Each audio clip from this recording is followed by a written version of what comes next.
You may be seated. Good morning, church. So if you are just now joining us this morning, it is Super Sunday, and we are talking about, we're talking about forgiveness, right? The most comfortable, cozy subject, right? I know some of you guys are just really digging deep, really leaning into this this topic of forgiveness. Here at POC, we don't stray away from the uncomfortable topics. We like to really lean in, and so we just ask that you guys would continue, jump on board, do this with Jesus, and really lean into all of these topics that we're going to be talking this morning. My name is Jessica, and I'm chosen, challenged, and charged, and I have the wonderful joy to talk to you guys today about forgiving self. If you know me, you know that I love the topic of self-care. If you've followed me on social media, you know that. I love this wonderful topic, but I think that the world has kind of shifted it and made it into more of a fluffy, froofy self-care day, it's all about me kind of thing.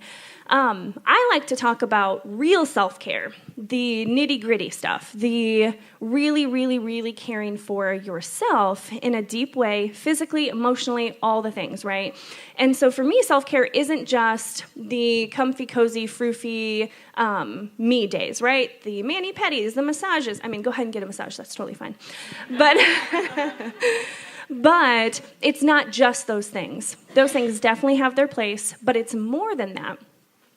And the world has kind of made it, like I said, all about me. The focus is me. I'm going to do self-care because I deserve it. Me. You have your me day, you have your me time, right? You guys have heard that, right? Me time. Everybody's heard me. I need me time. I just need to focus on me today. Now, that kind of...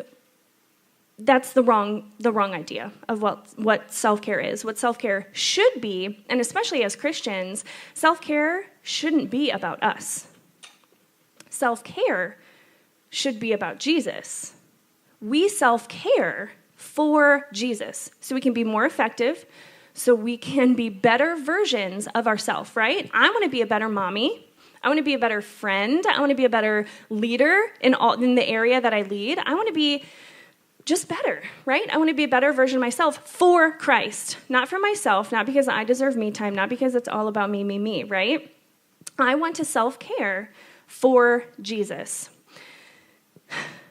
Sadly, that's not what the world tells us self-care is. That's not what the world even tells us, even outside of self-care. The world encourages us to focus on ourselves, right? Yes. But in the church, we don't focus on ourselves, do we? We don't sing the songs for ourselves. Tyla's not up here singing for herself. Karen doesn't preach for herself. I'm not up here talking for myself. We're doing all of this for Jesus. And when we, now going back to this whole forgiveness bit, when we choose not to forgive ourselves, we're focused on ourselves. We're taking that focus and putting it on us, putting it on the things that we did. Tom, we could have been done after you got up here. That was absolutely amazing. But you said when you look in the mirror. Now, I shouldn't just point him out. When we look in the mirror, we see ourselves, right? And when you choose not to forgive yourself, you see all the ugliness, all the pain, all the brokenness, all the mistakes, all that sin that you're holding on to. And you're trying to see, and you see that sin just with your lens, with your strength, with your power, with all that you can do, all that you can bring to the mirror, right? But when we shift our focus, when we focus on Christ, doing these things for Christ, when we shift our focus to Jesus, we look in the mirror and we see ourselves through the lens of Christ.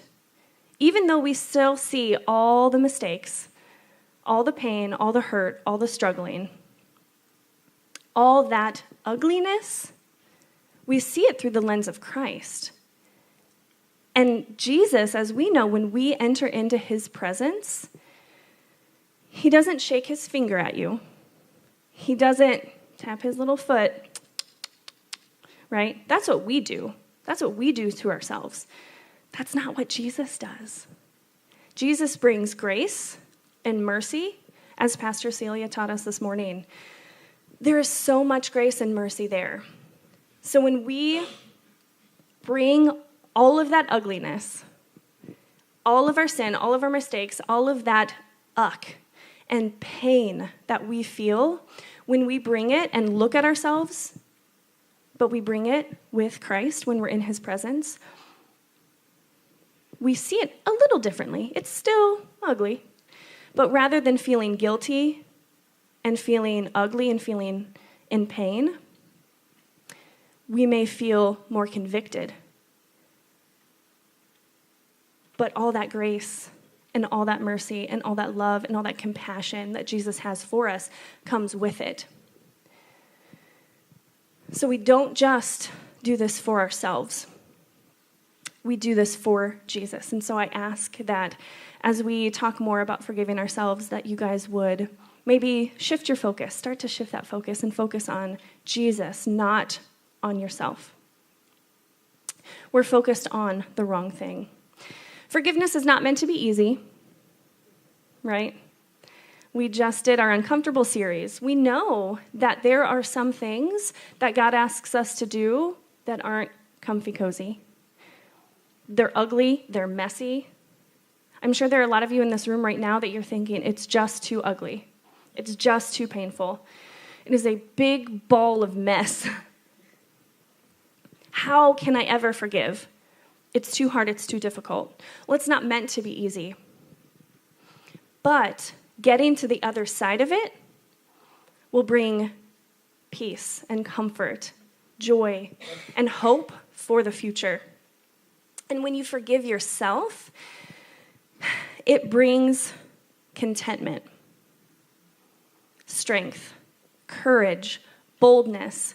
Now notice I didn't say it takes those things to forgive. I'm not that strong. I'm not that courageous. I am very, very, very weak when it comes to forgiveness, when it comes to forgiving myself for all the things that I've done. I struggled heavily as a teenager with a lot of anger and depression. And like most people, because of that anger and depression, I did some things that I thought I would never, ever, ever be able to forgive myself for. I didn't think I deserved it. But none of us deserve it. That's the beauty of Jesus. None of us deserve it. But he does it anyway. He forgives us anyway. It's in his strength, not ours. Like I said, I'm not strong, I'm not courageous, I'm not bold in and of myself. But when I go before the Lord and I say, look at all this ugliness, I can't look at it. I can't forgive that. It's too deep, it's too ugly, it's too awful, and I don't like myself right now for those things. It's not me picking myself up. It's not my strength that I was able to forgive myself. It was his. God is a huge, big, strong, amazing God, and we put him in a box. We think we have to forgive ourselves. We and our strength and our boldness and our courage and all of our awesomeness, right? It's not about us. It's about Jesus. It's about his strength, not ours. John 3:16 and 17, a lot of us know this so well. Beautiful, beautiful verse. A lot of us probably memorized it as kids. For God so loved the world that he gave his one and only Son, that whoever believes in him shall not perish but have eternal life. Verse 17, for God did not send his Son into the world to condemn the world, but to save the world through him. He doesn't condemn the world. He doesn't condemn you. So why are we condemning ourselves? Why are we shaking our finger at ourselves? Why do we hate ourselves? Why do we have that thing that's so hard to let go of? When even Christ forgave it. Didn't even hesitate. He didn't say no, not for her, not for him. He did it. We condemn ourselves. We hold on to our mistakes. We judge ourselves. Having to bring all of the ugliness that we have, all of the sin, all of the mistakes, all of our shame. It's not pretty. It's not comfortable. But it's very, very necessary. I encourage you guys to shift your focus. Look at Jesus. Every single time, like Celia said, you're going to just take those steps. You're going to forgive and forgive and forgive. And sometimes it's going to be you have to forgive yourself over and over and over and over because those things keep coming back. They're going to come up. They're going to come up. They're going to come up. Don't process them. Don't look at them outside of God's presence. You can only forgive yourself and see yourself the right way through the lens of Christ, through Jesus' redeeming blood. It's in his strength, not ours.